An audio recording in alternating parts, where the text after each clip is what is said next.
সবাই ভালো থেকো, সুস্থ থাকো। এখন বাজে প্রায় ভোর ৫টে আর আমি স্নান করে বাসি করে সব কাজ করে নিয়েছি। এখন আমি বরের জন্য এখানে টিফিন রেডি করছি, দোকানে যাবো যে। এদিকে ডাল আর ভাত বসিয়ে দিয়েছি। আর আমার বরের জন্য এখানে আজকে আমি বানাচ্ছি পটলের সবজি, ঝিঙ্গে ভাজি আর ডাল তো বসিয়ে দিয়েছিলাম। আর এখানে বেগুন ভাজি বসিয়ে দিয়েছি। আর আমার বরের গ্যাস্ট্রিকের প্রবলেম আছে, সেজন্য একটু তেল মশলা কম দিয়ে বানাই। আর মরিচি গুঁড়া তো একদমই নিষেধ, মরিচি গুঁড়া দিয়ে না।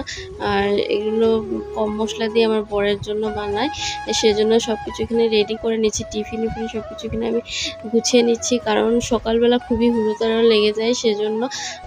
আর আমার শ্বশুরের জন্য খাওয়া বানাতে হয়, কারণ আমার শ্বশুর সস্তানি, সেজন্য আলাদা আলাদা করে বানাতে হয় সেজন্য। আর এদিকে আমি বরের জন্য পান্তা ভাত ভিজিয়ে রেখেছিলাম রাত্রেবেলা, কারণ আমার বরের গ্যাস্ট্রিকের প্রবলেম আছে, সেজন্য সকালবেলা